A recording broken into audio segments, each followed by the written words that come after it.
আরে কপাল পোড়া, তুমি যে দলের হয় হতে পারো, কিন্তু কোরআনের তাফসীর করলে মসজিদে কেন এটা দলীয় মিটিং হবে? কোরআনের দার্স, কোরআনের তাফসীর, কোরআনের তালিম। এক নাম্বার, আল্লাহর রাসূলকে পাঠালেন এই আয়াত তেলাওয়াত করে শোনাতে। দুই নাম্বার, ওয়ায়ুযাক্কিহিম, এই কিতাব দিয়ে তাদেরকে পবিত্র করার জন্য।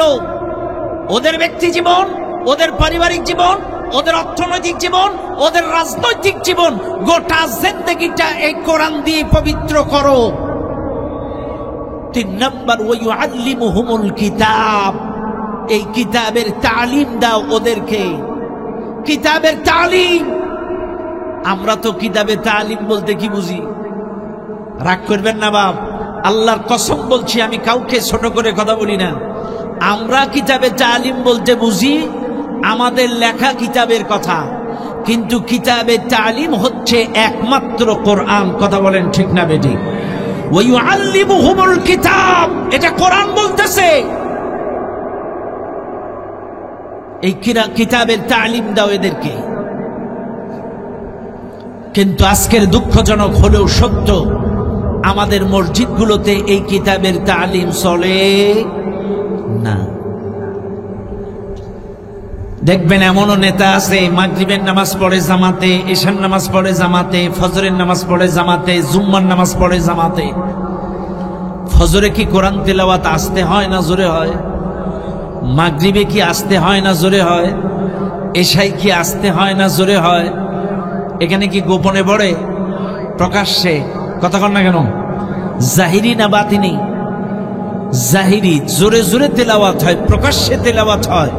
প্রত্যেকটা দলের নেতা কর্মীরা পেছনে বাজার মসজিদে নামাজ পড়ছে, আর হুজুর যে আয়াত দিয়ে নামাজ পড়লো, মাশাআল্লাহ, হুজুরের কণ্ঠ খুব ভালো, খুব খুশি। কিন্তু একই ইমাম সাহেব যদি যে আয়াতটা দিয়ে মাগরিবের নামাজ পড়াইছে, ওই আয়াতের তাফসীর যদি এই মাহফিলে করে, রাজনীতি করতেছে। কথা বলেন না? যে আয়াত দিয়ে এশার নামাজ পড়ালো, ওখানে কিন্তু কোন দলের নেতা রাগ করেনি। রাগ করছেনি? ওখানে কোন দলের নেতা রাগ করেনি, কারণ ওখানে কেরাত পড়ছে, ওখানে কেরাত পড়ছে, আর কেরাতটা এরা বুঝে নাই। আর এখানে তেলাওয়াত হচ্ছে, তাফসীর হচ্ছে, তালিম হচ্ছে। এখানে যখন এদেরকে বুঝিয়ে দিচ্ছে,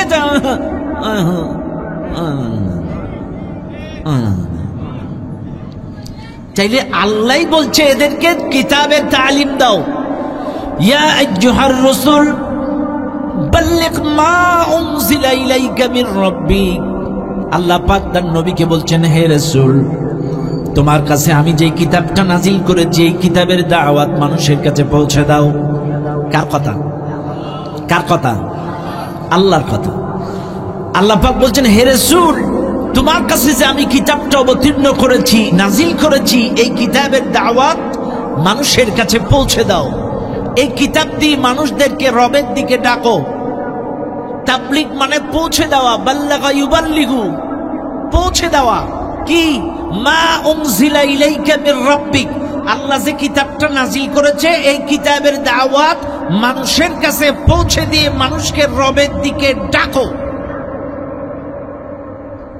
ওয়া ইল্লাম তাফআল ফামা বাল্লাগতা রিসালাতা, যদি তুমি এই কিতাব দিয়ে না ডাকো, যদি তুমি এই কোরআনের তালিম না দাও, তাহলে তোমার রিসালাতের দায়িত্ব পালন হবে না।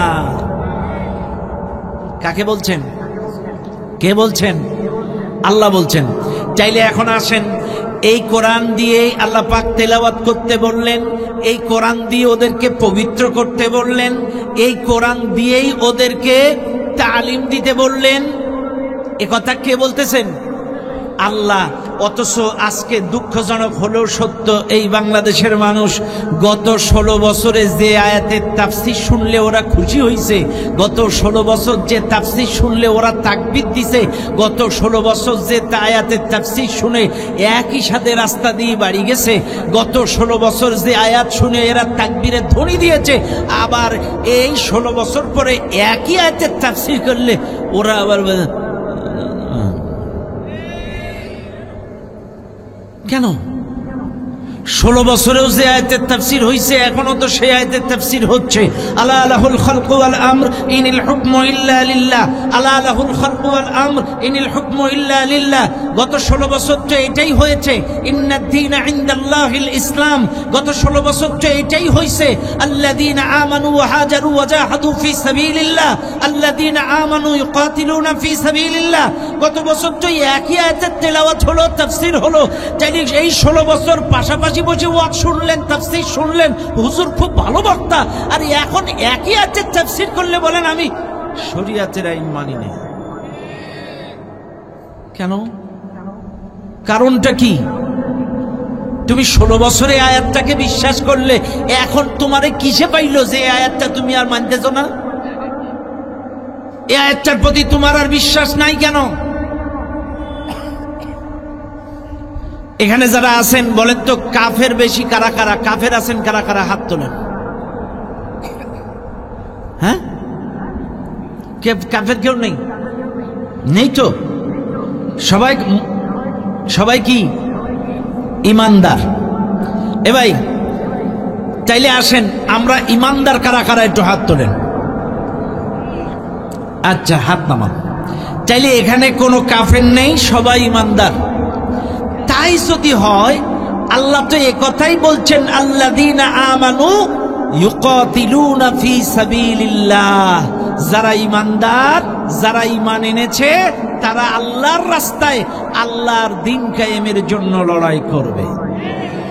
তাই হতে পারো তুমি চরমনাই, হতে পারো তুমি তাবলীগ, হতে পারো তুমি বিএনপি, হতে পারো তুমি জামাত, হতে পারো তুমি স্বতন্ত্র, হতে পারো তুমি এনসিপি, যে দলের হও না কেন, যদি তুমি ইমানদার হও, আল্লাযীনা আমানু ইউকাতিলুনা ফি সাবিলিল্লাহ, ইমানদারেরা আল্লাহর রাস্তায় লড়াই করবে, এই কথাটা তোমাকে বিশ্বাস করতে হবে।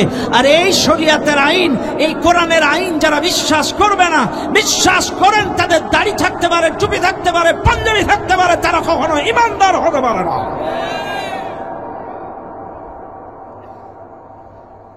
আপনি জমিনে, আল্লাহর জমিনে থাকবেন, আল্লাহর দেওয়া আসমানের নিচে থাকবেন, সব কিছু আল্লাহর, আর আইন মানবেন মানুষের। আমার কথা রাগ করেন না ভাই, একটা কুত্তাও তো কুত্তার আইন মানে না।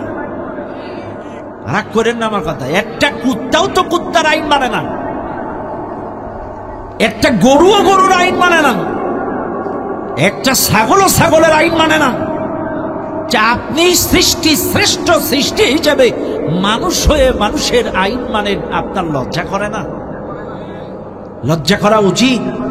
শোনেন, আল্লাহর কোরআন আর নবীর আদর্শ ছাড়া এই পৃথিবীতে শান্তি আসতে পারে? পারে পারে পারে পারে না। একটা ছোট্ট এক্সাম্পল দিয়ে শুরু করি। একজনের বাড়ি রোডের সাইডে, এর বাড়িতে আগুন লাগছে। আগুন যখন লাগছে, ওই লোকটা রোডের উপরে দাঁড়ায় চিল্লাইতেছে, বাঁচাও বাঁচাও, জ্বলে গেল, পুড়ে গেল, জ্বলে গেল, পুড়ে গেল, বাঁচাও বাঁচাও বাঁচাও। এই রাস্তা দিয়ে যাচ্ছে আর এক ব্যক্তি, এর মাথায় ছিল এক বোঝা পাটখড়ি। চিন্তা করছে বাড়িওয়ালার বাড়ি আগুন লাগছে, আর চিল্লাচ্ছে, যে যা দিয়ে পারো বাঁচাও, আমার কাছে তো পাটখড়ি ছাড়া কিছু নাই, উপকার হয় হোক, দেই বোঝা খুলে চাইলে। এক বোঝা পাটখড়ি ওই বাড়ির উপরে চাইলে দিস। বলেন তো আগুন নিভছে না? নিভছে। কি হয়েছে? বাড়ছে। আগুন যখন বাড়ছে, এই লোকটা আরো চিল্লাচ্ছে, বাঁচাও বাঁচাও বাঁচাও, যে যা দিয়ে পারো বাঁচাও, জ্বলে গেল, পুড়ে গেল, বাঁচাও, যা দিয়ে পারো বাঁচাও। ওই রাস্তা দিয়ে আর এক লোক যাচ্ছে, তার কাছে ছিল 10 কেজি কেরোসিনের একটা ড্রাম। এ চিন্তা করছে, বাড়িওয়ালা চিল্লাচ্ছে, যেভাবে পারো বাঁচাও, এখন আমার কাছে তো কেরোসিন ছাড়া নেই, উপকার হয় হোক। ও দিছে বিসমিল্লাহ বলে এই কেরোসিনের ড্রাম খুলে যাই। বলেন তো আগুন নিভছে না? নিভছে? নিবে নাই। কি হয়েছে? বাড়ছে। তাহলে কি হলো? পাটখড়ি দিলে আগুন নিবে না, কেরোসিন দিলে নিবে না। আগুন নিভাইতে গেলে পানি আর বালি মাটির প্রয়োজন হয়। কি লাগে? বালি মাটি আর পানি যদি ছুঁড়ে মারা যায় আগুনের, পরে মুহূর্তের মধ্যে আগুনটা নিয়ন্ত্রণে এসে যায়। ভাইরে, তাহলে এই দুনিয়ার একটা দোকানে বা বাড়িতে আগুন লাগলে যদি পানি আর বালি মাটি লাগে, পানি আর বালি মাটি ছাড়া যদি নিভানো না যায় একটা সামান্য দোকানের আগুন, আল্লাহ পাক বলছেন এই জমিনে এই রাষ্ট্রে যদি অশান্তির দাবানল দাও দাও করে জ্বলে, এই আগুন নিভাইতে গেলেও দুইটা জিনিস লাগবে। এক নাম্বার হচ্ছে কোরআন, আর দুই নাম্বার হচ্ছে নবীর আদর্শ, নবীর হাদিস। এই দুটো জিনিস ছাড়া এই সমাজের আগুন কখনো নিভবে না, কখনোই আগুন নিভবে না। এই জন্য আগুন নিভাইতে গেলে কোরআন এবং রাসূলের আদর্শ ছাড়া এই সমাজের আগুন কখনো নিভবে না। আল্লাহর কসম, 1971 সালের পর থেকে এই 54 বছরে দেশের মানুষ শান্তি খুঁজে পায়নি, কিয়ামত পর্যন্তও খুঁজে পাবে না, যদি কোরআনের আইন আর রাসূলুল্লাহর আদর্শের কাছে যদি আপনারা ফিরে না আসেন। আজকে স্লোগান দেন আমার নেতা চরিত্র ফুলের মতো পবিত্র। আজকে আমার ভাই, তোমার ভাই, ক্যাপসুল ভাই, ট্যাবলেট ভাই, আমার নেতার পরিচয় গরিব দুঃখীর দরজায় মিথ্যা স্লোগান দেন। শুনে নেন, রাসূল বলেছেন যদি কোনো মানুষ, কোনো ইমানদার, কোনো বান্দা যদি ফাসিকের প্রশংসা করে আল্লাহর আরশ পর্যন্ত কেঁপে ওঠে। ফাসিকের প্রশংসা যদি করে, ফাসিক কারা? ফাসিক হলো যারা কোরআন মানে না, হাদিস মানে না, ইসলাম মানে না, শরিয়াত মানে না, শরিয়াতের আইন মানে না, এরা ফাসিক। আর ফাসিকের প্রশংসা যখন মানুষ করে আল্লাহর আরশ পর্যন্ত কেঁপে ওঠে। কাজে মনে রাখতে হবে, একমাত্র আমার আপনার নেতার নাম কি? জোরে বলেন, মুহাম্মাদুর রাসূলুল্লাহ সাল্লাল্লাহু আলাইহি ওয়াসাল্লাম। আমাদের আর কোন নেতা নাই, একমাত্র আমাদের নেতা বিশ্বনবী নবী মুহাম্মাদুর রাসূলুল্লাহ সাল্লাল্লাহু আলাইহি ওয়াসাল্লাম। হ্যাঁ, এখন যদি এই দুনিয়ার কাউকে নেতা মানতে হয় তবে সেই নেতাকে অবশ্যই রাসূলুল্লাহর ওজনে মাপতে হবে। যদি রাসূলুল্লাহর ওজনে মিলে যায়, রাসূলুল্লাহর চলনে মিলে যায়, রাসূলুল্লাহর বলনে মিলে যায়, রাসূলুল্লাহর লেনদেনে মিলে যায়, রাসূলুল্লাহর চরিত্রে মিলে যায়, রাসূলুল্লাহর সাথে সাদৃশ্যপূর্ণ হয়ে যায়, তাহলে সে আপনার নেতা হতে পারে। রাসূলুল্লাহর আদর্শে আদর্শবান ব্যতীত কোন ফাসিক ইমানদারের নেতা হতে পারে না। ইমানদার হবে কার ওজনে? নেতা হবে কার ওজনে? সবাই বলেন, রাসূলুল্লাহর ওজনে আমাদের নেতা হবে। নেতা কোনো মুশরিক হবে না, কাফেরের ওজনে হবে না, ইহুদিদের ওজনে হবে না, মেসির ওজনে, নেইমারের ওজনে নয়। আমার নেতা হবে রাসূলুল্লাহর ওজনে, রাসূলুল্লাহর অনুসরণে, অনুকরণে। কথা বলেন ঠিক না বেটি? যদি আমার নেতার চরিত্রের মধ্যে আল্লাহর রাসূলকে ওভারটেক করে মানুষের তৈরি করা কিছু পাওয়া যায়, সে কখনো ইমানদারের নেতা হতে পারে? বারামান এই ফিংড়ির মুসলমানেরা, এই মাহফিলে যারা আছেন একটু ভালো করে শুনে নেন। চাইলে আল্লাহ পাক তার নবীকে দুনিয়ায় পাঠালেন 4 দফা কর্মসূচি দিয়ে। 1 নাম্বার এই কিতাবের আয়াতগুলো তেলাওয়াত করে শোনানোর জন্য। 2 নাম্বার রাসূলকে পাঠালেন এই পৃথিবীতে তাদেরকে পবিত্র করার জন্য। অর্থনীতিতে পবিত্র, রাজনীতিতে পবিত্র, বিভিন্নভাবে তাদেরকে পবিত্র করার জন্য। ওয়ায়ুযাক্কিহিম। এই মাহফিলে যারা আছেন একটু ভালো করে ব্রেন দিয়ে ভালো করে খাটান দুনিয়ার মানুষ। Professor Yunus sir, doctor professor Yunus sir প্রধান উপদেষ্টা, তিনি যে সব ভালো কাজ করছে এ কথা আমি বলবো না, তবে এ কথা আমি বলবো তিনি কিছু কিছু ভালো কাজ করতে ঐক্যমত কমিশন গঠন করেছিলেন। গঠন করে এখানে সর্বদলীয় সকল নেতাদেরকে ডেকে সবার মতামত একত্রিত করে একটি একটি সংশোধনীয় আনার চেষ্টা করছেন। আরে কয়দিন আগে তিনি একটা আইন বানাতে চাইলেন যে এদেশে সব সরকারি সেক্টরে কেউ যদি ঘুষ খায় আর যদি ঠিকমতো চাকরিতে ডিউটি না করে তার চাকরি থাকবে না। আল্লাহর রহমতে আমাদের সপ্ত বাংলাদেশের সরকারি চাকরিজীবী যারা, এরা তো সব ফেরেশতা, একটাও এটার পক্ষে ছিল না। কথা কেনা নাউজুবিল্লাহ, একটাও এটার পক্ষে নেই। ঘুষ খাইলে চাকরি থাকবে না, এটা ইউনূস স্যার একটা আইন করতে চাইছিল, কিন্তু একটাও এটার পক্ষে রাজি হয় নাই। আশ্চর্য হয়ে যাবেন। আপনি কি বুঝান?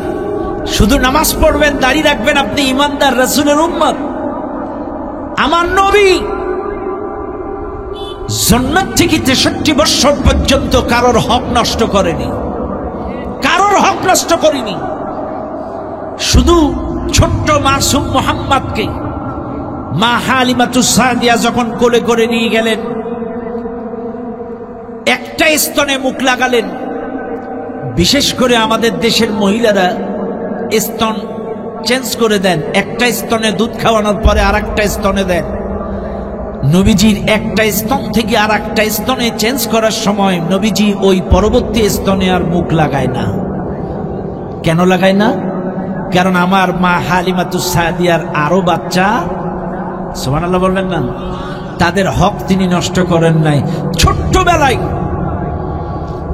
শিশুবেলায়, সেই থেকে তিনি 63 বছর পর্যন্ত কারোর হক নষ্ট করেনি। মক্কার কাফেররা তাকে আল আমিন সাদিক বলেছে, আল আমিন বলেছে। কত সুন্দর করে তাকে কাফেররা পর্যন্ত তাকে সত্যবাদী বলল, বিশ্বস্ত বলল। কেন? আর আজকের এই দুনিয়ায় এমনও ব্যবসায়ী আছে, বুকে হাত দিয়ে বলেন, আপনার ব্যবসার মধ্যে কি ভেজাল আছে? পারছেন আপনি ব্যবসায়ী হতে রাসূলের মতো, লেনদেনের রাসূলের মতো, আপনি ব্যবহারের রাসূলের মতো হইতে পারছেন? একটু বুকে হাত দেন। শুধু দাড়িতে টুপিতে সুরতে হলে হবে না, সিরাতেও হওয়া লাগবে। শুনে নেন ও দুনিয়ার মানুষ, আল্লাহ রাব্বুল আলামিন বলেন, লাকাদ কানা লাকুম ফি রাসূলিল্লাহি উসওয়াতুন হাসানাতুল লিমান কানা ইয়ারজুল্লাহ ওয়াল ইয়াউমাল আখির ওয়া যাকারাল্লাহা কাসীরা। আল্লাহ পাক বলেন, তোমাদের মধ্যে যারা আল্লাহ এবং রাসূলের প্রতি, আল্লাহ এবং আখিরাতের প্রতি বিশ্বাস রাখে এবং অধিক পরিমাণ স্মরণ করে, তাদের জন্য রাসূলুল্লাহর মধ্যেই রয়েছে উত্তম আদর্শ। এই মাহফিলে যারা আছেন, আজকে আপনাদেরকে বলে যায়, আমার আদর্শ অমুক নয়, তমুক নয়, আমার আদর্শ মেসি নয়, নেইমার নয়, আমার আদর্শই দুনিয়ার কোন নেতা নয়, আমার আদর্শ অমুক নেতা, তমুক নেতা, অমুক নেতা, এটা নয়।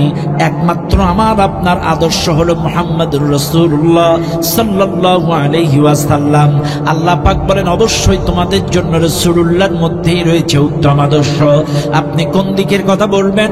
তিনি ব্যবসায়ীর আদর্শ, তিনি বাবার আদর্শ, তিনি স্বামীর আদর্শ, তিনি নানার আদর্শ, তিনি প্রতিবেশীর আদর্শ, তিনি বিচারকের আদর্শ, তিনি রাষ্ট্রপতির আদর্শ। এমন কোন দিক নাই যিনি প্র্যাকটিক্যালি সেটা দেখিয়ে যান নাই। এই মাহফিলে যারা আছেন, একটু ভালো করে শুনে নেন, তিনি বিচারকের আদর্শ, তিনি রাষ্ট্রপতির আদর্শ, তিনি রাষ্ট্রনায়ক ছিলেন, তিনি সামরিক বাহিনীর প্রধান ছিলেন, তিনি বিচারপতি ছিলেন, তিনি ছিলেন রাষ্ট্রপ্রধান। এমন কোন দিক নাই তিনি আদর্শ হিসেবে সেই দিকটা তিনি জাতিকে দেখিয়ে যান নাই। এই মাহফিলে যারা আছেন, একটু ভালো করে শুনে নেন মুসলমানেরা, আমার আপনার নবী বিচারক হিসেবে আদর্শ ছিলেন। কেমন বিচারক ছিলেন আমার নবী? কেমন বিচারক?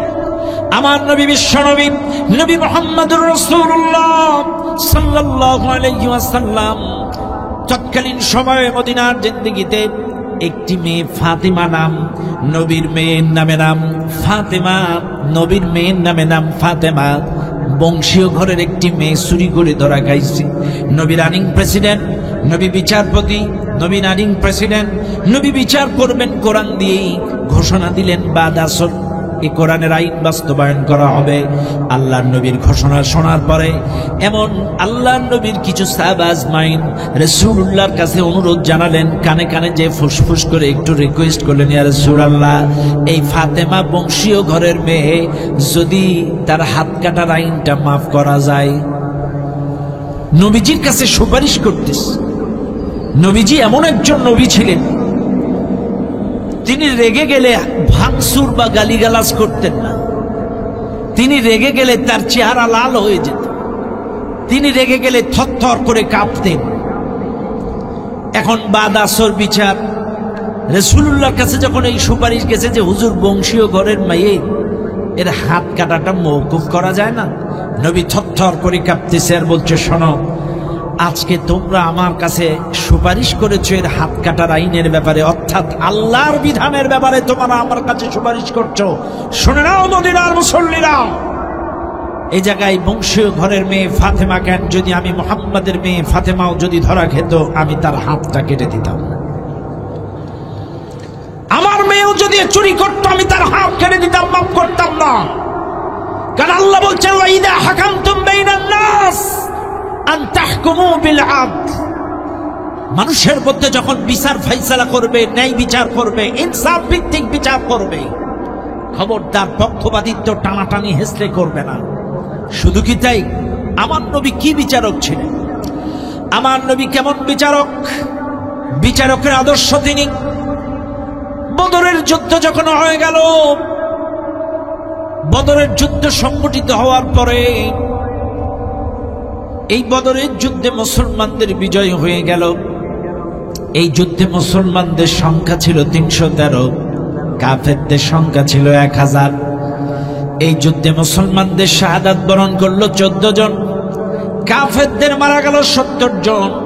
ভালো করে শুনে নেন আজকের ভিন্নির মুসলমান, 70 জন কাফের মারা গেল, 70 জন কাফের জীবিত অবস্থায় মুসলমানদের হাতে বন্দী হয়ে গেল। যুদ্ধ হয়ে গেল, মুসলমানরা বিজয় লাভ করলো। বলেন তো আপনারা এই মাহফিলে যারা আছেন, বদরের যুদ্ধ হয়েছিল কোন মাসে? হ্যাঁ, এই তো আপনারা জানেন বদরের যুদ্ধ হয়েছিল রমজান মাসে। কত রমজান? এই তো আপনাদের মুখস্থ আছে। 17ই রমজান যুদ্ধ করার পরে যখন সাহাবা আজমাইনরা সবাই ক্লান্ত শ্রান্ত, সবাই বিশ্রামে, যার যার বিশ্রামে চলে গেলেন। দুই একজন যারা পাহারাদার এবং নবীজি আছে, নবীজি সাহাবা আজমাইনদেরকে বলছেন, সাহাবারা, যেই 70 জনকে তোমরা বন্দী করেছো, একটু রশি দিয়া টাইট করে ভালো করে বাইধে রেখো, এরা যেন কেউ পালাইতে না পারে। 70 জনকে টাইট করে বাইধে রাখো, এরা যেন পালাইতে না পারে। ঘোষণা দিয়ে দিলেন, নবীর ঘোষণা মোতাবেক সাহাবা আজমাইনরা 70 জনকে রশি দিয়া টাইট করে বাইধে রাখলেন, কেউ যেন পালাইতে না পারে। আসলে সবাই ক্লান্ত ছিলেন, কারণ রোজা রাখেই কিন্তু যুদ্ধ করেছিলেন। কিন্তু একটা সময় আল্লাহর হুকুম, আল্লাহর নবীর অর্ডারে সাহাবা আজমাইনরা রোজা ভেঙেছিল। মনে আছে আপনাদের? নবী কি রোজা রেখে যুদ্ধ করেছিল? সবাই কিন্তু সাহারি করেছে, রোজা অবস্থায় যুদ্ধের ময়দানে এসেছে। যুদ্ধ করতে করতে আল্লাহর অর্ডারে, রাসূলের অর্ডারে সাহাবা আজমাইনদেরকে ঘোষণা দিল, আমার সাহাবারা, তোমরা রোজা ভাঙো, শক্তি সঞ্চয় করো। খেয়াল করেন, আজকে আমাদের দেশে অনেকেই ইসলামী আন্দোলনটাকে ফরজ মনে করে না, ইসলামী আন্দোলনটাকে গুরুত্ব দেয় না। ইসলামী আন্দোলন যে কতটা গুরুত্বপূর্ণ আমি মাঝে মাঝে আপনাদেরকে বুঝাই। শুনে নেন এই মাহফিলের জনগণ, পায়ের নিচ থেকে 2 ফিট কেটে বাদ দিলে মানুষ কিন্তু মরে না, কিন্তু মাথার উপর থেকে 1 ইঞ্চি কেটে বাদ দিলে ওই মানুষটার বাঁচে বাঁচে বাঁচে। পায়ের নিচ থেকে 2 ফিট কেটে বাদ দেন, ওই মানুষটা মরবে না, কিন্তু মাথার উপর থেকে যদি 1 ইঞ্চি কারোর কেটে বাদ দেওয়া হয়, ওই মানুষটার বাঁচবে না। এখন বলবেন, হুজুর এ কথা বলছেন কেন? এ কথা বলার কারণ, বদরের যুদ্ধ করতে যে হক আর বাতিলের যুদ্ধ, দ্বীনের পক্ষে যুদ্ধ, আল্লাহ পাকের অর্ডারে ফরজ রোজা ভাঙতে বললেন, রোজা ভাঙো, যুদ্ধ করো। নামাজ, ফরজ নামাজ ছেড়ে দিয়ে যুদ্ধ করেছে, রোজা ছেড়ে দিয়ে যুদ্ধ করেছে, কিন্তু যুদ্ধের ময়দান থেকে পালায়ে আসে নাই। চাইলে এখান থেকে বোঝা গেল, দরকার হলে দিন প্রতিষ্ঠার চূড়ান্ত আন্দোলনে ফরজ নামাজ ছেড়ে দিয়েছেন, রোজা ছেড়ে দিয়েছেন, কিন্তু ইকামতে দিন ছাড়া নাই, ইসলামী আন্দোলন ছাড়া নাই, জিহাদের ময়দান থেকে সাহাবারা পালিয়ে আসে নাই। চাইলে এটা যেমন সত্য, আপনাদেরকেও মনে রাখতে হবে ইসলামী আন্দোলনের গুরুত্ব কতটা বেশি। প্রয়োজনে ফরজ নামাজ ছেড়েছে, রোজা ছেড়েছে, কিন্তু ইসলামী আন্দোলন ছাড়া নাই। আজকে আপনাদেরকেও বলে যাই, জীবন যাই যাবে, প্রয়োজনের তাগিদে যদি একত্র নামাজ চূড়ান্ত বিজয়ের জন্য কাজা হয়ে যায়, যাবে, কিন্তু ইসলামী আন্দোলনের ময়দান ছেড়ে পালানো যাবে না। এতটা গুরুত্বপূর্ণ ছিল ইসলামী আন্দোলন, কিন্তু আজ আমরা এটাকে গুরুত্বই দেই না। কিন্তু এমন কিছু সিচুয়েশন, এমন কিছু মুহূর্ত আসে, সেই মুহূর্তে আল্লাহ পাকের নবী তার সাহাবাদেরকে বললেন, রোজা ভাঙো, শক্তি সঞ্চয় করো। শোনেন, আমি যুদ্ধকালীন অবস্থায়, যেহেতু ওই যে সাহারি খেয়ে আসছে, সাহাবাজ মাইন্ডা ক্লান্ত শ্রান্ত, ওই অবস্থায় যুদ্ধ করে যদিও ভাঙছে, কিন্তু সবাই ক্লান্ত শ্রান্ত, রাতের বেলায় ঘুমাইতে যাবেন।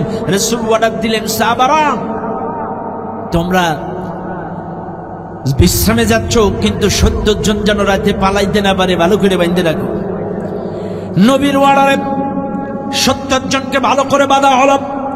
70 জনকে বাঁধার পরে ম্যাক্সিমাম সাহাবী বিশ্রামে চলে গেল, কয়েকজন পাহারাদার রয়ে গেল। নবীজিও পাশে বিশ্রাম করছেন। হঠাৎ করে নবীজির কানের মধ্যে একটা কান্নার আওয়াজ ভেসে এলো। ডুগরে ডুগরে এমন একটি আওয়াজ আমার নবীর কানে ভেসে এলো। এমন কান্নার আওয়াজ যখন নবীর কানে এলো, নবীজি সাহাবাজ মাইনদেরকে ডেকে বললেন, ও আমার সাহাবারা, আমার কানে একটি কান্নার আওয়াজ আসছে। এই কান্নার আওয়াজটা আমার কাছে পরিচিত মনে হয়। দেখো তো ভালো করে কান্নার আওয়াজটা কার, কে কাঁদতেছে, কোন কারণে কাঁদতেছে, কারণটা আমাকে একটু জানাও, আর কে কাঁদতেছে একটু আমাকে রিপোর্ট জানাও। আল্লাহর নবী সাহাবাজ মাইনেরা 70 জন কারাবন্দীর কাছে যায় ঘুরে ঘুরে তদন্ত রিপোর্ট করে রাসূলুল্লাহকে জানালেন, ইয়া রাসূলুল্লাহ, যেই লোকটার কান্নার আওয়াজ আপনার কানে আসে, এই লোকটা আর কেউ নয়, আপনার ছোট চাচা আব্বাস। যেই লোকটার কান্নার আওয়াজ আপনার কানে আসছে, এই লোকটা আপনার ছোট চাচা আব্বাস। নবীজি ছোট চাচা আব্বাস ইসলাম কবুল করেছিল অনেক পরে, এখনো পর্যন্ত ইসলাম কবুল করে নাই। নবীজি কেবল 2 বছর মক্কা থেকে মদিনায় আসছে, এখনো পর্যন্ত আব্বাস ইসলাম কবুল করে নাই। সাহাবাজ মাইন্ডা বললেন, আপনার ছোট চাচা আব্বাস কান্দে। এ কথা শুনে নবীজির চেহারাটা অন্ধকার হয়ে গেল। নবীজি প্রশ্ন করলেন, আমার চাচা কান্দে কেন? সাহাবাজ মাইন্ডা জবাব দিলেন, ইয়া রাসূলুল্লাহ, আপনার চাচার কান্নার কারণ হয়তোবা যুদ্ধ করতে করতে পরনের গায়ের যে জামাটা ছিল, জামাটা তার গায়ে আর নাই। যুদ্ধ করতে করতে তার পরনের জামাটা তার গায়ে আর শরীরের মধ্যে নাই। ইয়া রাসূলুল্লাহ, আপনি যখন আমাদেরকে অর্ডার দিয়েছেন 70 জন যেন পালাইতে না পারে, ভালো করে বাঁধতে রাখো, এই জন্য আমরা 70 জনকে রশি দিয়ে টাইট করে বাঁধছি।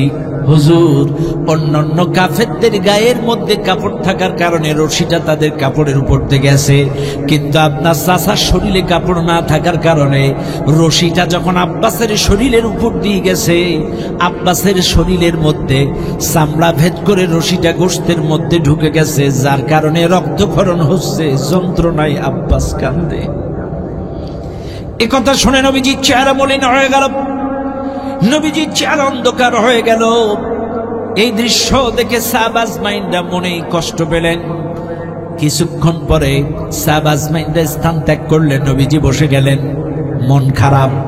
হঠাৎ করে নবীজি সাহাবাদেরকে আবার ডাক দিলেন, ও আমার সাহাবারা, একটু আগে আমার কানে কান্নার আওয়াজ আসছিল, কিন্তু এই মুহূর্তে আমার কানে আর কোনো কান্নার আওয়াজ নাই। সাহাবারা বলো, কান্নার আওয়াজটা বন্ধ হয়ে গেল কেন?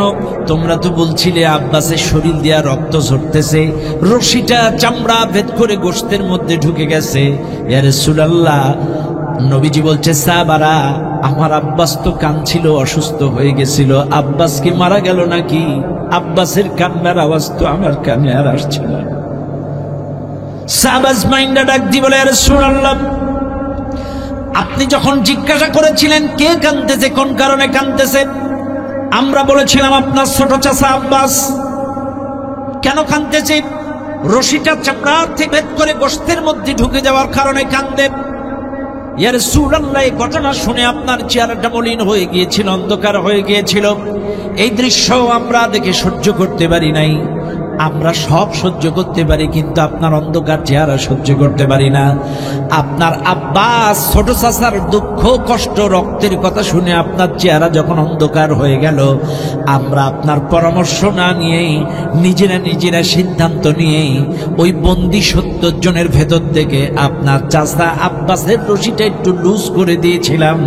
এই জন্যে আব্বাস একটু নড়াচড়ার সুযোগ পাইছে, রিল্যাক্স হয়েছে, ঘুমায় গেছে, যার কারণে আব্বাসের কান্নার আওয়াজটা আর আপনার কানে আসছে না।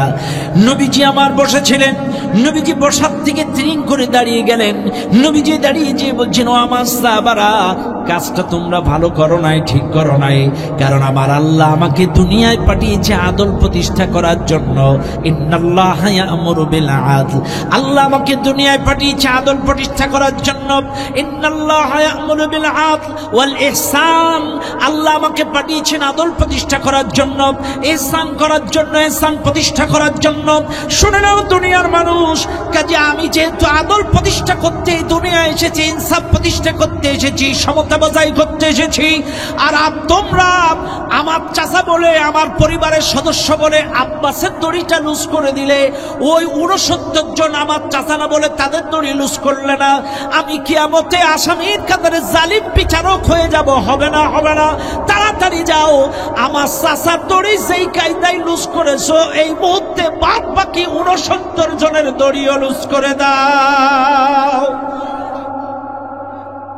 এই ছিল আমার নবী বিচারক। আমার নবী কি ইচ্ছা করলে চাচারে বাড়ির মধ্যে আইনে বিরিয়ানি পোলোয়া কুরমা খাওয়াইতে পারতো না? খাওয়াইছে? খাওয়াইছে? খাওয়াই নাই, খাওয়াই নাই। কি বিচারক ছিলেন তিনি! আমার চাচা বলে হেদড়ি লুজ করবা, 69 জন আমার পরিবার না বলে, চাচা না বলে এদেরটা করবা না, আমি কিয়ামতে জালিম শাসক হয়ে যাব। হবে না, তাড়াতাড়ি যাও, আমার চাচার দড়ি যে কায়দায় যতটা লুজ করছো, সমান মাপ দিয়ে দিয়ে 69 জনের দড়িও লুজ করে দাও। এ ভাই, সেদিন আব্বাসের শরীরে জামা ছিল না। আপনাদের একটা কাহিনী শোনা আছে। কাহিনীটা কি? আব্দুল্লাহ ইবনে উবাই যখন মারা যায়, আল্লাহ নবী তার নিজের গায়ের জুব্বা দিয়ে তার কাফনে কাপড় বানায়। শুনছেন না ওয়াজটা? আল্লাহ নবী তার নিজের গায়ের জুব্বা দিয়ে আব্দুল্লাহ ইবনে উবাইয়ের কাফন বানায়। এখন আপনারা বলবেন, হুজুর, একটা মুনাফিককে আল্লাহ নবী তার গায়ের জুব্বা দিল, তার কারণটা কি? এটার কারণ হলো, ওই বদরের যুদ্ধে যুদ্ধ করতে যে কাফের অবস্থায় আব্বাসের শরীরে কাপড় ছিল না, সেদিন নবীজি বলেছিল, ও আমার সাহাবারা, আমাদের মধ্য থেকে একটু ভালো করে খুঁজে দেখো আমার চাচার শরীরের মাপে কার গায়ের কাপড় আছে। সেদিন আব্দুল্লাহ ইবনে উবাইয়ের কাপড় আব্বাসের দেহের সাথে অ্যাডজাস্ট হয়ে গিয়েছিল। এজন্য আব্দুল্লাহ ইবনে উবাই তার নিজের পাঞ্জাবিটা, সে নিজের কাপড়টা সেদিন আব্বাসের গায়ে দিয়ে দিয়েছিল। ওই যে আব্বাসকে কাপড় দিয়েছিল বদরের যুদ্ধে, সেই ঋণটা রাসূল শোধ করেছিল আব্দুল্লাহ ইবনে উবাই মারা গেলে। কথা বুঝেন না আপনারা? ওই ঋণটা রাসূল আব্দুল্লাহ ইবনে উবাই মারা গেলে তার নিজের জুব্বা দিয়ে সেই ঋণ পরিশোধ করেছিল। ওই যে বদরের যুদ্ধে তার নিজের জামা রাসূলুল্লাহর চাচার গায়ে দিয়েছিল। যাই হোক, নবীজি কেমন বিচারক ছিলেন, কি আদর্শবান বিচারক! কোন রকম ডান বাম করতেন না। আসেন, এবার আসেন, নবী ছিলেন স্বামীর আদর্শ, নবী ছিলেন রাষ্ট্রনায়কের আদর্শ। এমন কোন দিক নাই তার ভিতরে ছিল না। তিনি স্বামী হিসেবে আদর্শবান স্বামী ছিলেন। এই মাহফিলে যারা আছেন শুনে নেন, আজকে আপনারাও স্বামী, আমার রাসূলও স্বামী। আমার রাসূল বিয়ে করেছিলেন 25তম বৎসরে, আর তার বিবাহিত জীবন 63 পর্যন্ত, অর্থাৎ কত বছর হয়? 38 বছর। কত বছর? বিবাহিত জীবন 38 বছর। আমার নবী 38 বছরে তার একটা স্ত্রীকে গালি দিয়া তো পড়ে থাক, মারা তো পড়ে থাক, কোন স্ত্রীকে ধমকও দেয়নি। গালি দিয়া মারা তো দূরে থাক, একটা স্ত্রীকে কখনো ধমকও দেয়নি, শোকও রাঙায়নি। কি আদর্শবান স্বামী ছিলেন তিনি! আজকে এই মাহফিলে বলেন তো, একটা লোক হাত তোলেন, আপনার তো সুন্দর দাড়ি আছে, টুপি আছে, জুব্বা আছে, বউ পিটার নাই, কারা কারা হাত তোলেন? তাহলে এই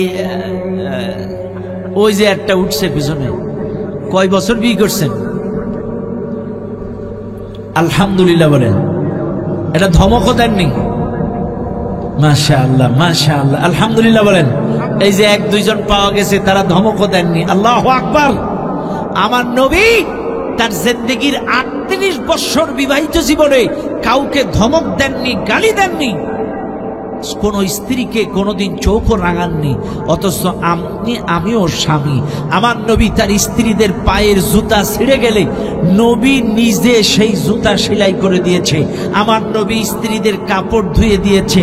আমার নবী তার স্ত্রীরা যদি ঘোড়ায় উঠতে চাইতো, কখনো কখনো হায়েজের কারণে হোক আর যে কোনো কারণে, খাটো হোক, যে কোনো কারণে উঁচা ঘোড়ায় উঠতে পারতেন না, নবীজি বসে হাঁটু উঁচু করে দিতেন, হাঁটুর পরে পাও দিয়ে স্ত্রীরা ঘোড়ার পিঠে উঠছে। নবীজি 10 জন স্ত্রী রানিং ছিলেন আম্মা জান খাদিজা মারা যাওয়ার পরে। এমন নবী। আমাদের দেশে তো মহিলারা ওয়াজ শুনতেছে, আমার ওয়াজ। আমাদের দেশের মহিলারা কি জানেন? স্বামীর ভাগ দিতে চায় না, বলে যা করো করো করো করো করো করো করো, বিয়ে যেন না করো। কিন্তু সৌদি আরবের মেয়েরা, দুবাই, কাতার, ওমান, অন্যান্য মুসলিম বিশ্বের মেয়েরা, ওদের কথা হলো আমার স্বামী জেনা যেন না করে, দরকার হলে বিয়ে দুটো কেন 5টা করুক, যেন জেনা না করে। আমার স্বামী যেন জাহান্নামে না যায়, আমার স্বামী যেন পরকিয়া না করে, জেনা না করে, পরকিয়ায় লিপ্ত না হয়, আবাসিকে না যায়, পতিতালয়ে না যায়। আমার স্বামী যেন জেনায় লিপ্ত না হয়। আমার স্বামীকে আমার কলিজা দিয়ে ভালোবাসি, আমার স্বামী যেন জাহান্নামে না যায়। এটা অন্যান্য মুসলিম বিশ্বের ইমানদার নারীদের কথা। আর আমার দেশের ইমানদার নারীদের কথা হলো যা করে করে করে করে, বিয়ে না করে স্বামীর ভাগ দেওয়া যাবে না। কথা হয় না? ও পরকিয়া করুক, ও আরেক জায়গায় যাক, যেখানে খুশি যাক, বিয়ে না করে। বিশ্বাস করেন আমার নবী 10টা স্ত্রী। আর অবশ্যই এটার কারণও আছে। বাংলাদেশের সিচুয়েশনে আমাদের দেশের মেয়েরা দ্বিতীয় বিয়ের বিরোধিতা করার কারণ, আমাদের দেশের কি আলেম আর কি জালেম, কি জেনারেল আর কি আপনার সাধারণ, এই কি বলে আলেম, যে লাইনে বলেন না কেন, এরা যদি একটা জায়গায় দুটো বিয়ে করে, ছোট বিয়ে নিয়ে পড়ে থাকে, বড় বড় খোঁজ খবর নেয় না। এইটাই যখন সারা বাংলাদেশে চালু হয়ে গেছে, এই জন্যই মহিলারা দ্বিতীয় বিয়ের বিরোধিতা করে। কিন্তু বিশ্বাস করেন না, আপনি যদি সমতা বজায় রাখতে না পারেন, আপনার জন্য বিয়ে করা জায়েজ নাই। আল্লাহর নবী 10 জন স্ত্রীকে একদিন করে সময় দিতেন, কারোর হক নষ্ট করতেন না। প্রত্যেক দিন একদিন করে প্রত্যেকটা স্ত্রীর কাছে যাইতেন, কোন স্ত্রীকে সময় নষ্ট করতেন না, একদিন করে তার কাছে থাকতেন। কেউ বলবে যে না, আয়েশার কাছে থাকে।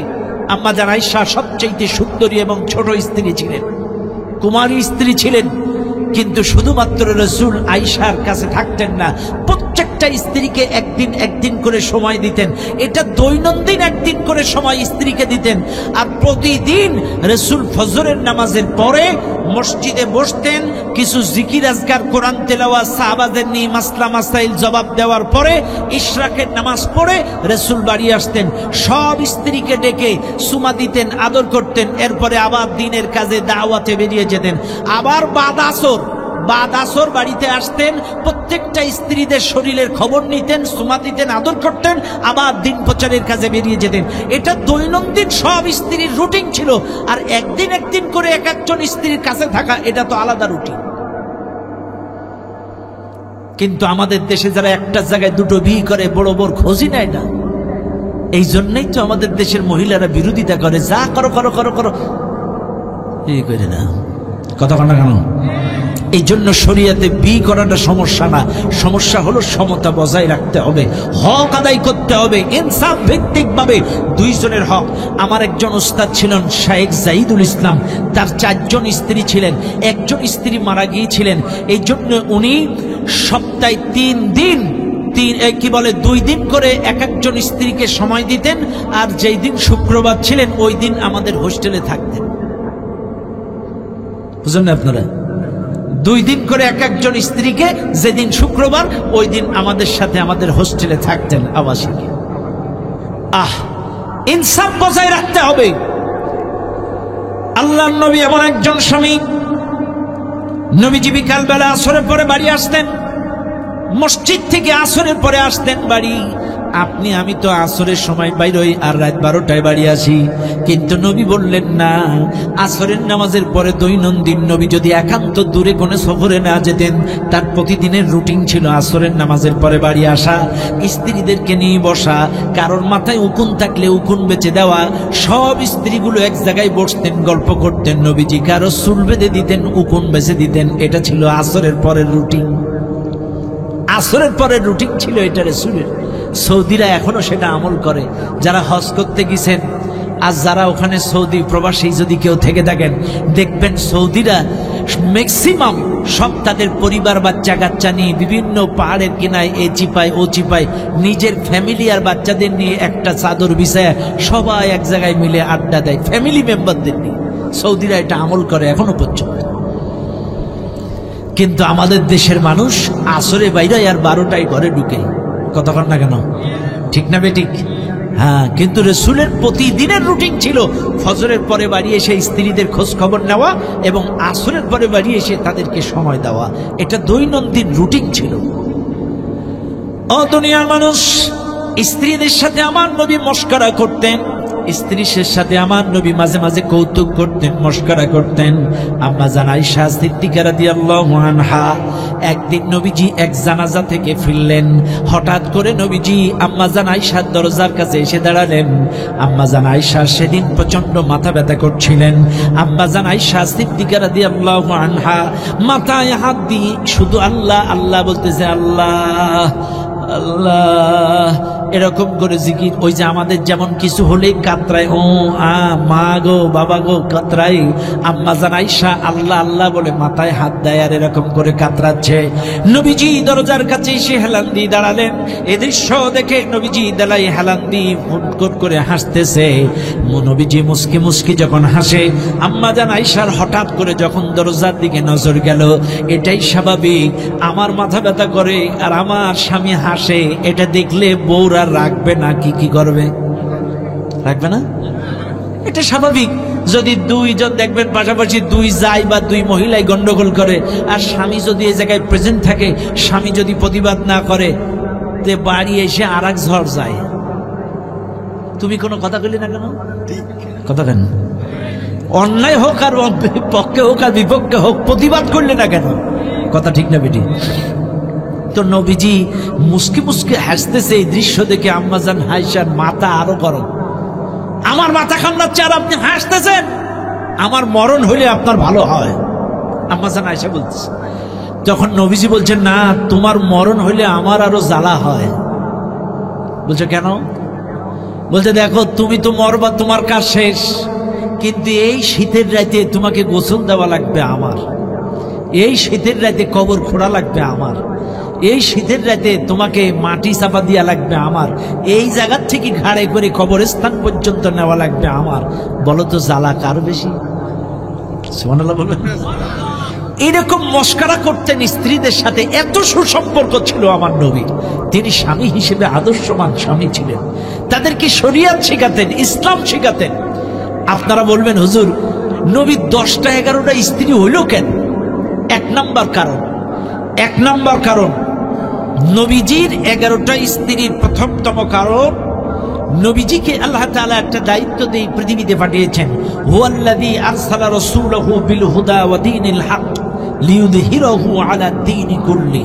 আল্লাহ পাক এই পৃথিবীতে রাসূলকে পাঠিয়েছেন সকল মতাদর্শের উপরে, সকল মানুষের তৈরি করা মতবাদের উপরে, সকল দ্বীনের উপরে। দ্বীনে হককে, আল্লাহর দ্বীনকে বিজয়ী করার জন্যই রাসূলকে আল্লাহ পৃথিবীতে পাঠিয়েছেন। এখন আমার নবী তো দ্বীন প্রচার করবেন পুরুষের ভিতরে, নারীদের ভিতরে তো নবী দ্বীন প্রচার করতে পারবে না। এমনিতেই নবীর দোষ। একটু আগে আমার ভাই ওয়াজ করছিল, মামলা দিল, চরিত্রের মামলা। এমনিতেই হুজুরদের দোষ। আর যদি মহিলাদের ঘরে রান্নাঘরে যে দ্বীন প্রচার করে, কাফেররা বলবে নবীর চরিত্র ভালো না, ঢালাও ভাবে এটা অপপ্রচার করবে। এই জন্য নবীজির একাধিক বিয়ে করার প্রথম কারণ হলো, আল্লাহর নবী বিভিন্ন গোত্রের বিভিন্ন বয়স ভিত্তিক নারীদেরকে বিয়ে করে তাদেরকে উত্তম ট্রেনিং দিয়ে পাড়া মহল্লায় গ্রামে গঞ্জে দিন প্রচারের কাজে লাগিয়ে দিয়েছিলেন। মহিলাদের এমনও কিছু মাসলা মাসাইল আছে যেটা সরাসরি পুরুষকে বলতে পারে না, হুজুরকে বলতে পারে না, হুজুরের কাছ থেকে জানতে পারে না, বা এমন কিছু ট্রেনিং আছে যেটা সরাসরি পুরুষরা মহিলাদেরকে দিতে পারে না। এই জন্য রাসূল একাধিক বিয়ে করার প্রথমতম কারণ তাদেরকে ট্রেনিং দিয়ে গ্রামে গঞ্জে পাড়া মহল্লায় দিন প্রচারের কাজে, মাসলা মাসাইলের কাজে, হক প্রচারের কাজে লাগায় দিলেন।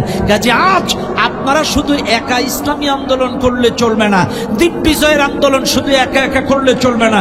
এই জন্য আপনাকেও ইসলামী আন্দোলন করতে হবে, আপনার বিবি বাচ্চাদেরকেও ইসলামী আন্দোলন শেখাতে হবে। কারণ আপনি দিন প্রচার করবেন মসজিদে, আপনি দিন প্রচার করবেন বাজারে, কিন্তু পাড়া মহল্লায় বাড়িতে যে মাসলা মাসাইল, দ্বীনের তালিম, কোরআনের তালিম, ওই যে ওয়ায়ুআল্লিমুহুমুল কিতাব, আল্লাহর কিতাবের তালিম আপনি তো আর মহিলাদের ভিতরে যে দিতে পারবেন না। এজন্য মহিলাদের ভিতরে তালিম দেবে, মহিলারা দিন প্রচার করবে। আমার নবীর স্ত্রী যেমন মহিলাদের ভেতরে নবীর স্ত্রীরা তালিম দিয়েছে, দাওয়াতি কাজ করেছে, আপনার আমার স্ত্রীদেরকে উত্তম ট্রেনিং দিয়ে তাদেরকেও পাড়া মহল্লায় দিন প্রচারের কাজে লাগাতে হবে। আর এইটা যারা বিশ্বাস করবে না, যারা আমার রাসূলের স্ত্রীদের দিন প্রচার বিশ্বাস করে না, কথা বলেন ঠিক না বেঠিক? এক নাম্বার কারণ আমার নবীর একাধিক বিয়ে করার কারণ। দুই নাম্বার কারণ, নবীজি এসেছিল সকল দিনের উপরে হক দিনকে বিজয় করবে। এখন কাফেরদের সংখ্যা বেশি, মুসলমানের সংখ্যা কম। নবীজি 2 নাম্বার বিয়ে করার উদ্দেশ্য হলো বিভিন্ন কাফের মুসলিমদের সাথে যদি বিয়ে করা যায় গোত্রে গোত্রে, তাইলে ওদের সাথে আনুষ্ঠানিকভাবে শত্রুতা কমে যাবে। আবু বকর আর ওমরের মেয়ে বিয়ে করলেন, এর দ্বারা কি হলো? আবু বকর রাদিয়াল্লাহু তাআলা এবং ওমর রাদিয়াল্লাহু তাআলা আনুর সাথে সম্পর্ক মজবুত হলো। সুবহানাল্লাহ। আবু বকরের মেয়ে এবং ওমরের মেয়ে বিয়ের দ্বারা সম্পর্ক আরো বন্ধুত্ব গাঢ় হলো। 2, আবু সুফিয়ানের মেয়েকে বিয়ে করলো। কি লাভ? আবু সুফিয়ানের মেয়েকে বিয়ে করার পরে লাভ হলো, যেদিন থেকে নবীজি আবু সুফিয়ানের মেয়েকে বিয়ে করছে, এরপর থেকে আবু সুফিয়ান কখনো আর রাসূলের বিরুদ্ধে অস্ত্র ধরে নাই। জামাইয়ের বিরুদ্ধে অস্ত্র ধরা যায়? সুবহানাল্লাহ বলেন না? এরপরে নবীজি ইহুদি 3 গোত্রের মেয়ে বিয়ে করেছিল। ইহুদি গোত্রের 3 মেয়েকে বিয়ে করেছিল নবীজি। কারণ কি? ইহুদিদের মধ্যে একটা রেওয়ায়েত ছিল, আমাদের দেশে যেমন সর্দার, শেখ, কাজী, সৈয়দ, এখন এক বাড়ি বিয়ে করলে, শেখ বাড়ি বিয়ে করলে ও গোটা শেখ পাড়ার জামাই। তো ওই জামানায়ও এটা ছিল যে ইহুদি গোত্রে, তাই এই ফিগড়ির এ মাথায় হোক আর ও মাথায় হোক, ইহুদি গোষ্ঠীতে যদি কেউ বিয়ে করে ও গোটা ইহুদি গোত্রের জামাই। এখন যখন নবীজি 3 ইহুদি মেয়েকে বিয়ে করলো, তখন থেকে ইহুদিরা চিন্তা করলো, মিটিং করে সিদ্ধান্ত নিল, এখন থেকে জামাইয়ের বিরুদ্ধে আর কোনো অস্ত্র ধরা চলবে না। সুবহানাল্লাহ না? চাইলে একাধিক বিয়ে করার 2 নাম্বার কারণ, নবীজি এই বিভিন্ন গোত্রের সাথে শত্রুতা কমানো ছিল উদ্দেশ্য। আমাদের দেশে অনেকেই প্রশ্ন করে জানার উদ্দেশ্যে, হুজুরের এতগুলো বিবাহ করার কারণ কি? আমি আপনাদেরকে জবাব দিয়ে দিলাম। যাই হোক, নবী ছিলেন স্বামী হিসেবে আদর্শ। কোন দিকটা নাই, নবী ছিলেন বাবা হিসেবে আদর্শ। কষ্ট পাচ্ছেন আপনারা? 12টায় 35, আর দরকার নেই। শোনেন, এখনো যদি ওয়াজ করি ফজরের নামাজ হবে না, এখনো যদি ওয়াজ করি ফজরের নামাজ হবে না। আর ফজরের নামাজ না হলে কোনো লাভ আছে? আর আসলে বিশ্বাস করেন, আপনাদেরকে অনুরোধ করছি, যে কোনো জিনিসের একটা যৌবন টাইম আছে, যে কোনো জিনিসের একটা যৌবন সময় আছে, যে কোনো সময়। এই জন্য আপনাদেরকে অনুরোধ করব, মাহফিলের যৌবন টাইম হচ্ছে রাত 8টা থেকে রাত 11টা। মাহফিলের যৌবন টাইম। সাইদি সাহেব 11টার পরে কখনো ওয়াজ করিনি। মিজান আজহারি ইদানিং 10টার মধ্যে ওয়াজ শেষ করছে। চরমনায় পীর সাহেব 11টার উপরে যাই না। এরকম বড় বড় শায়েক, মাশায়েক, পীর, সাইদি সাহেব সহ এরা 11টার উপরে ওয়াজ করতেন না। এরা যৌবন টাইমে ওয়াজ শেষ করে দেন। আর বিশ্বাস করেন, এই যে বার্ধক্য টাইম, ম্যাক্সিমাম মানুষের ঘুমানোর টাইম, এখন যত ভালো কথা বলেন না কেন, এটা বাড়ি পর্যন্ত যাবে না। কিন্তু এটা যদি ঈশার পরে ঢুকানো যাইতো, এটা অ্যান্টিবায়োটিক মতো কাজ হইতো, এই কথাটা মানুষের হৃদয়ে গেঁথে থাকতো। আর এখন যে বাড়ি ঘুমাবেন, সকালবেলায় দেখবেন ওয়াল ক্লিয়ার। কথা কেন? ওই যে হাবিব ভাই, হাবিবুর রহমান সিদ্দিকী ভাই আসছে ঢাকার থেকে রাত 3টের সময়, বাড়িওয়ালারে ডাক দিচ্ছে, খুকির মা, খুকির মা, খুকির মা। 14টা ডাক দেওয়ার পর দরজা খুলছে। সেই লুঙ্গি দিছে, ভাত দিছে, পানি দিছে, মশারি টাঙাইছে, সব করছে। সকাল বেলায় বলছে, আচ্ছা তোমার দরজা খুল দিছিল কেডা? কথা কেন? হেই খুলছে, কিন্তু ওই যে কিসে কিসে ছিল, টালে টালে ছিল। তো আপনাদের অবস্থায় এখন ওই টালে টালে। এই জন্য যতই ভালো ওয়াজ করেন সকাল বেলায় ওয়াল, কথা কেন? এই জন্য যে কোনো জিনিসের একটা যৌবন টাইম আছে। মানুষের ধারণ ক্ষমতা কমে যায় 11টার পরে, মানুষের মেমোরিতে আর ধরে রাখতে পারে না। এই জন্য উচিত প্রত্যেকটা মাহফিল দরকার হলে বক্তাদেরকে আধা ঘন্টা করে সময় দেন, 3 বক্তাকে 1.5 ঘন্টা সময় দেন, দরকার নেই। এমনও মাহফিল আছে আমাদের চট্টগ্রামে, নোয়াখালী, লক্ষ্মীপুর, সিলেট, আবুল কালাম আজাদ আজারি, আবুল কালাম আজাদ বাসার, আমি, সাদিকুর রহমান আজারি, মিজান আজারি, আমির হামজা, আমরা এক মাহফিলে সব বক্তা 10 জন বড় বড় বক্তা, এক মাহফিলে একদম টাইম টু টাইম, আধা ঘন্টা 45 মিনিট করে টাইম, কারোর টাইম বেশি নেই, নির্দিষ্ট টাইমে মাইক ছেড়ে দিতে হবে, এক টাইম ওইদিকে দিতে হবে। এই জন্য আপনাদের অনুরোধ করব, সামনে সিজন আসতেছে, আপনারা এটা চালু করবেন।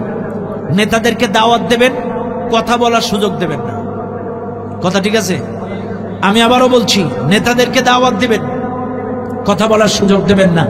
হ্যাঁ, কথা বলতে পারবে তারা এই স্টেজ অনুযায়ী, কোয়ালিটিতে, ওজনে। ওই যে মা আতাতুমুল্লাহ ওয়া রাসূলু, আমি কিন্তু বলেছিলাম আল্লাহ আর রাসূলের মাপকাঠিতে এই স্টেজের সাথে যদি খাপ খায়, যদি যোগ্যতা থাকে, তাকে 5 মিনিট সময় দেন, তাহলে সে সেই বিষয়ের উপরে কথা বলে চলে যাবে।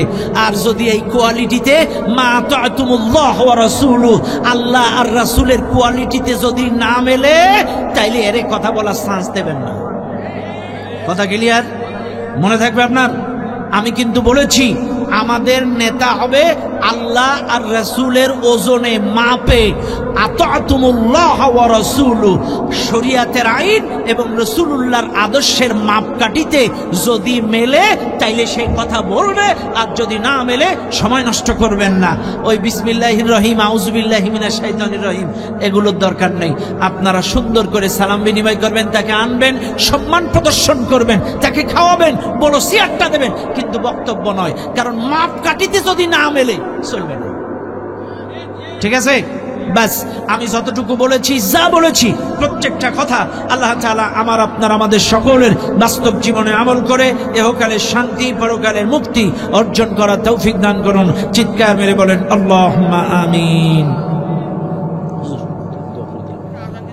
না না, এখন আজান, ডেটটা একটার সময় আজান দেওয়া যাবে না। না না, শোনেন, এখন আজান দিলে লোক ফজরের নামাজ পড়তে উঠবে। হুজুর দোয়া করে দিলাম, আস্তাগফিরুল্লাহাল্লাযী লা ইলাহা ইল্লা হুয়াল হাইয়্যুল কাইয়্যুম ওয়া আতুবু ইলাইহি। আল্লাহুম্মা সাল্লি আলা মুহাম্মাদ ওয়া আলা আলি মুহাম্মাদ কামা সাল্লাইতা আলা ইব্রাহিম ওয়া আলা আলি ইব্রাহিম ইন্নাকা হামিদুম মাজিদ। আল্লাহুম্মা বারিক আলা মুহাম্মাদ ওয়া আলা আলি মুহাম্মাদ কামা বারাকতা আলা ইব্রাহিম ওয়া আলা আলি ইব্রাহিম ইন্নাকা হামিদুম মাজিদ। আলহাজ মাওলানা আনিসুর রহমান সাহেব, তিনি অসুস্থ আছেন, আমরা দোয়া করছি আল্লাহ তাআলা তাকে পরিপূর্ণ শিফায়ে কামিলা আজলা দান করুন। চিৎকার মেরে বলেন আল্লাহুম্মা আমিন। আলহামদুলিল্লাহি রাব্বিল আলামিন। ربنا ظلمنا أنفسنا وإن لم تغفر لنا وترحمنا لنكونن من الخاسرين.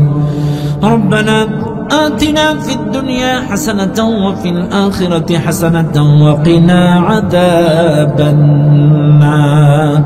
হায়লা তাআলা, আমি গুনাহগার, তোমার দিনদার পরিষ্কার বান্দা বান্দীদের নিয়ে গভীর রজনীতে আজকের এই সিরাত মাহফিলে যত আলোচনা করলাম, আল্লাহ তাআলা যদি কোনো ত্রুটি বিচ্ছুতি আমার জবান দিয়ে হয়ে যায়, আল্লাহ আমার ভুলগুলো মাফ করে দিয়ে বাদ বাকি তোমার দরবারে তুমি কবুল করে নাও।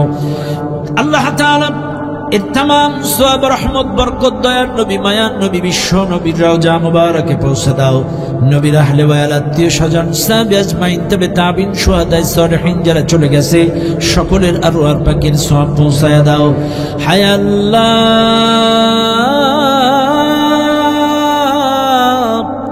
কাছে ফরিয়াদ জানাই গো মালিক। আল্লাহ, আমাদের মধ্যে যাদের জনম দুঃখিনী মা নাই, কত মানুষের বাবা নাই, আল্লাহ মা হারা বাবা হারা সন্তানগুলো এতিমের মতো হাত তুলেছে। যার যার যত আপন মানুষ নাই তাদের রহম বারাকের সওয়াব পৌঁছে দাও। আল্লাহ, তাদের কবরগুলো জান্নাতের বাগান বানায় দাও। কবরে শুয়ে জান্নাতি সুঘ্রাণ পাইতে পারে এমন তৌফিক দান করে দাও। আল্লাহ, ফিংড়ির মাটির নিচে যত মুসলমান ঘুমিয়ে আছে প্রত্যেকের রূহ মুবারকের সওয়াব পৌঁছে দাও। আল্লাহ, তোমার কাছে ফরিয়াদ জানাই গো মালিক। আমরা যারা হাত তুলেছে আমাদের মধ্যে দাদা দাদি নানা নানি শ্বশুর শাশুড়ি উস্তাদ মুরব্বী যত হৃদয়ের মানুষ চলে গিয়েছে সকলের রূহ মুবারকের সওয়াব পৌঁছে দাও। আল্লাহ, এই সিরাত মাহফিলের আয়োজন যারা করলো, আল্লাহ কেন্দ্রীয় ঈদগাহ কমিটি ও যুব কমিটির উদ্যোগে মাহফিল, আল্লাহ তাআলা খাস করে তোমার কাছে ফরিয়াদ জানাই, অক্লান্ত পরিশ্রম করে এই যুবকদেরকে ঈদগাহ কমিটিকে সাথে নিয়ে অক্লান্ত পরিশ্রম করেছেন ইউপি সদস্য মাহফুজুর সর্দার ভাই। আল্লাহ, আমার ভাইটাকে কবুল করে নাও। আল্লাহ, তার জিন্দেগির গুনাহ মাফ করে দাও। ইসলামের খাদেম বানাও, কোরআনের খাদেম বানাও। কোরআনে আন্দোলনের কর্মী হিসেবে আল্লাহ তাকে তুমি কবুল করে নাও। রব্বুল আলামিন, তোমার কাছে ফরিয়াদ জানাই মালিক, এই সিরাত মাহফিলে 500, 1000, 2000, 1000 যে যেমন করে দান করেছে আল্লাহ, দান তুমি কবুল করে দাও। এই দানের বদৌলতে তাদের জিন্দেগির গুনাহগুলো মাফ করে দাও। এই দানের বদৌলতে তাদের আল্লাহ তুমি দোয়াগুলো কবুল করে নাও। ঋণ থাকলে ঋণ মুক্ত করে দাও, অভাব থাকলে অভাব দূর করে দাও, কন্যাদায় থাকলে কন্যাদায় মিটায় দাও। রব্বুল আলামিন, তোমার কাছে ফরিয়াদ জানাই আল্লাহ, খাস করে মাহবুব আল্লাহ, আজকের এই সিরাত মাহফিলে অনেক মানুষ অনেক টাকা দান করলো। আল্লাহ, তাদের দানগুলো তুমি কবুল করে নাও। কেউ 5000, কেউ 6000, কেউ 1000, যে যেমন করে দান করেছে প্রত্যেকের দানগুলো আল্লাহ তুমি কবুল করে নাও। রব্বুল আলামিন, এই মাহফিলে কে কোন দল করে আমি জানি না, দলমত নির্বিশেষে বিভিন্ন দলের মতের পথের মানুষ এই মাহফিলে আছে। আল্লাহ, প্রত্যেকটা মানুষকে ইসলামের জন্য কোরআনের জন্য কবুল করে নাও। রব্বুল আলামিন, নবীর জীবন আদর্শের উপরে আলোচনা হলো, আমার আগেও আলোচনা হয়েছে। আল্লাহ, আমার নবীর উম্মত হিসেবে আমরা যেহেতু এখানে বসে আলোচনা শুনলাম, নবী যদি 10টা বছর কোরআন দিয়ে দেশ চালাইতে পারে, আমরা নবীর উম্মত হিসেবে আগামী 5টা বছর যেন কোরআন দিয়ে এই বাংলাদেশটাকে চালাইতে পারি, তুমি কবুল করে নাও। আল্লাহ, এখানে আমরা যদি নবীর উম্মত হয়ে থাকি, আমাদের সকলকে কোরআনের বাংলাদেশের পক্ষে থাকার তৌফিক দান করে দাও। দল মত নির্বিশেষে সকল দলের পথের মানুষগুলো, নবী 10টা বছর কোরআন দিয়ে দেশ চালালো, আমরা যেন 5টা বছর কোরআনের পক্ষে হাতটা যায় এমন তুমি কবুল করে নাও। কোরআনের পক্ষে থাকার তৌফিক দান করে দাও। আল্লাহ, ভাই ভাই দলাদলি কোন্দল হিংসা বিদ্বেষ ভুলে যে আমাদের সকলকে এক বানায়া দাও। সকল আলেমদেরকে এক বানায়া দাও। আলিয়া কওমিয়া খারিজি আহলে হাদিস সকল ঘরানার আলেমদেরকে এক বানায়া দাও। সকল দলের কর্মীদেরকে নেতাদেরকে এক বানায়া দাও। ও আল্লাহ, আমরা মুসলিম। আল্লাহ, আমাদের বাবাও এক, মাও এক। আমাদের বাবাও আদম, মা হাওয়া। আল্লাহ, আমাদের সকল দলের মতের পথের মানুষদের মা বাবা এক। আমরা তো ভাই ভাই, একই জান্নাতে যাব ইনশাআল্লাহ। দয়া করে মায়া করে আমাদের সকলকে এই জমিনে ঐক্যবদ্ধভাবে কোরআনে আইন প্রতিষ্ঠা করার তৌফিক দান করে দাও। আল্লাহ, আজকের মাহফিল থেকে দূর দূরান্ত থেকে যারা এসেছে সহি সালামতে নিরাপদে গন্তব্যে পৌঁছানোর তৌফিক দাও। আল্লাহ, মাওলানা আনিসুর রহমান হুজুরকে কবুল করো, তাকে সুস্থ এবং নেক হায়াত দান করো। আল্লাহ, হাবিব ভাই মাস্টার হাবিব ভাইকে সুস্থ এবং নেক হায়াত দান করো। অত্র এলাকার সমস্ত নেতৃবৃন্দদেরকে কবুল করো। আল্লাহ, যারা এসেছে যারা আসে নাই সকলকে কবুল করো। এই মঞ্চে যারা আলেম উলামা মুরব্বী আছে প্রত্যেককে কবুল করো। দায়িত্বশীল যারা আছে কবুল করো। ডানে বামে সামনে সকলকে কবুল করো। এ বাজারের সকল ব্যবসায়ীকে কবুল করো। সকল ব্যবসায়ীর ব্যবসার মধ্যে বরকত দান করো। হালাল উপার্জনে বরকত দান করো। সমস্ত ব্যবসায়ী যেন মিলেমিশে এক থাকতে পারে আল্লাহ তুমি কবুল করো।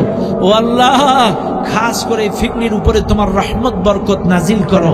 এই ফিকনির মানুষগুলো যেন প্রতি বছর এই সিরাত মাহফিলটা আরো সুন্দর করে সাজাইতে পারে। আল্লাহ তুমি কবুল করো। আল্লাহ আজকের মাহফিল তুমি কবুল করো। আল্লাহ আমাদের তরিকুলের আব্বা বড্ড অসুস্থ। আল্লাহ তুমি তো ডাক্তারের ডাক্তার, সব ডাক্তার ফেল করলেও তুমি তো ফেল করো না। মালিক তার আব্বাকে পরিপূর্ণ সুস্থতা দান করে দাও, শিফায়ে কামেলা আজেলা দান করে দাও। আল্লাহ আমাদের মধ্যে যার যার আব্বা আম্মা সন্তানাদি স্ত্রী অসুস্থ প্রত্যেককে আল্লাহ তুমি সুস্থতা দান করে দাও। আল্লাহ আজকের মাহফিল তুমি কবুল করো। যেই বাড়িতে খাওয়া দাওয়া করলাম ওই বাড়ির উপরে রহমত বরকত নাজিল করো। ওই মাকে ওই বোনকে আল্লাহ তুমি কবুল করো। আল্লাহ মেম্বার সাহেবকে কবুল করো। আজকের এই আনোয়ার ভাইকে কবুল করো, হাবিব ভাইকে কবুল করো। আজকের প্রত্যেককে আল্লাহ তুমি কবুল করো। সুবহান রাব্বিকা। সর্বশেষ দোয়া করি মালিক, ফিলিস্তিনকে কিয়ামত পর্যন্ত স্বাধীন বানাইয়া দাও। আল্লাহ তুমি ছাড়া ফিলিস্তিনের কেউ নাই, দয়া করে ফিলিস্তিনকে স্বাধীন রাষ্ট্র হিসেবে কবুল করে নাও। এই ইসরায়েল কাতারে হামলা চালায়, মিশরে হামলা চালায়, লেবাননে হামলা চালায়, বিভিন্ন মুসলিম দেশের উপরে নির্যাতনের স্টিম রোলার চালায়, বিনা কারণে হামলা চালায়। আল্লাহ আজকের এই গভীর রাতে দোয়া করি, এই জালেম ইহুদির বাচ্চা এই নেতানিয়াহু সহ ইসরায়েলকে পৃথিবীর মানচিত্র থেকে নিশ্চিহ্ন করে দাও। আল্লাহ এদিকে পৃথিবীর মানচিত্র থেকে নিশ্চিহ্ন করে দাও। যত গজব আছে আল্লাহ জালেমদের উপরে চাপায়া দাও। গোটা পৃথিবীর নির্যাতিত মুসলমানদেরকে হেফাজত করো। আল্লাহ বাংলাদেশটাকে তুমি হেফাজত করো। ত্রিমুখী ষড়যন্ত্র চলছে, দেশি বিদেশি জালেমদের ষড়যন্ত্র থেকে বাংলাদেশকে তুমি রক্ষা করো।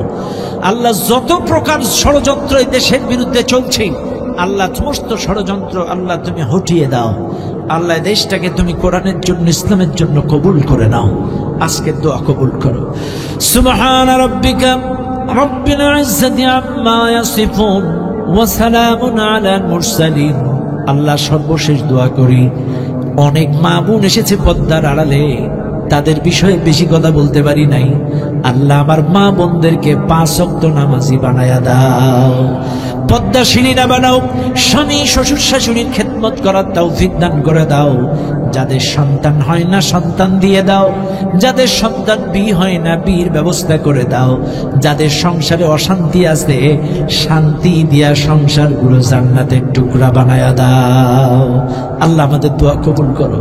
আল্লাহ আজকে মাহফিল কবুল করো। লা ইলাহা ইল্লাল্লাহু মুহাম্মাদুর রাসূলুল্লাহ সাল্লাল্লাহু আলাইহি ওয়াসাল্লাম। আসসালামু আলাইকুম ওয়া রাহমাতুল্লাহি ওয়া বারাকাতুহু।